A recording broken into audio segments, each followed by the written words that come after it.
कब तक आप मनगढ़ंत बातों पर वोट देते रहोगे, फिर मांगोगे रोजगार, शिक्षा और स्वास्थ्य की बात करोगे?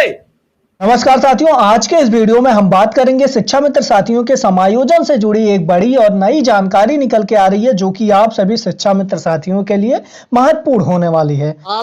कब तक आप मनगढ़ंत बातों पर वोट देते रहोगे, फिर मांगोगे रोजगार, शिक्षा और स्वास्थ्य की बात करोगे?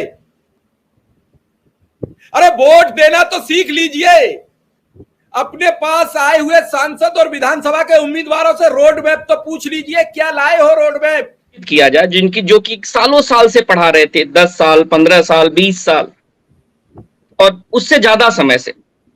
होता क्या है दिल्ली विश्वविद्यालय में कि उनको समायोजन तो नहीं मिला, लेकिन इंटरव्यू के नाम पे समायोजन की बात करके उन कत्लेआम हो रहा है।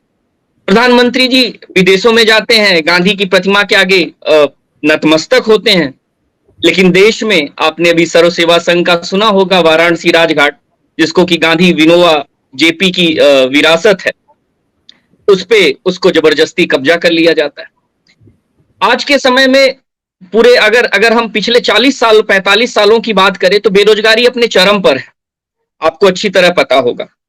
दूसरी बात है कि अगर वैसे तो देश की बात करें, नौकरियों की बात करें, नौकरी पे है आज का, तो नौकरियों पे भी हम आ जाते हैं। नौकरियों की बात करें तो अस्थाई क्षेत्र में, परमानेंट या सरकारी क्षेत्र में 3 से 4% नौकरियां हैं, 4% 5%। उसमें आलम क्या है, उसमें संविदा पे, एडहॉकिज्म पे, गेस्ट पे पूरी की पूरी नियुक्तियां कर दी गई। उन्होंने बीएड किया हुआ, आप इनकी अनुदेशक की बात कर रहे हैं और शिक्षा मित्र की बात कर रहे हैं, चलिए इन पे मैं मान लेता हूं कि इन्होंने इंटरमीडिएट पास किया। जो पूर्णकालिक शिक्षक है, संत प्रकाश जी समझा दे। नहीं, मैं आ रहा हूं, मैं बता दे रहा हूं। देखिए मैं कह रहा हूं कि इनकी बाकायदे ट्रेनिंग हुई। नहीं, जो शिक्षा मित्र हैं उनकी बाकायदे ट्रेनिंग हुई। जानकारी नहीं है सर, प्लीज सर। अरे भाई देखिए, मैं आपकी बात में नहीं, सुन लीजिए, गलत बात मत मुझे सुन लीजिए। वो भी चाहे जो भी है, उसको व्यवस्था में रखा तो व्यवस्था की गलती है, ना कि उस व्यक्ति की गलती है। और अगर आपने व्यवस्था में रखा और 20 साल तक अगर उस व्यवस्था का हिस्सा है, तो उसको आपको निकालने का कोई अधिकार नहीं है। आपको सरकार की जिम्मेदारी है उसको अस्थायित्व देना, और अस्थायित्व ऐसे नहीं देना, उसको मिनिमम वेज तो दिया जाए। मनरेगा मजदूरों की कितनी मजदूरी है प्रतिदिन की? 600 के करीब है। क्या उस व्यक्ति की जिसको 5,000 10,000 पे रखा जा रहा है उसकी जिंदगी नहीं है?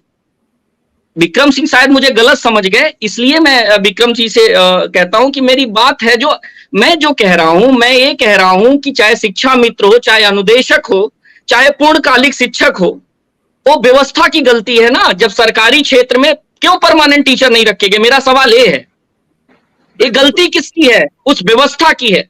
और अगर व्यवस्था ने गलती किया है तो भरपाई किसको करनी पड़ेगी? भरपाई उस व्यवस्था को करनी पड़ेगी, ना कि हमको आपको, जो कि एडहॉकिज्म के शिकार है, जो तदर्थवाद के शिकार है, जो अनुदेशक जो तदर्थवाद है उनका गेस्टिज्म है, उसके शिकार है।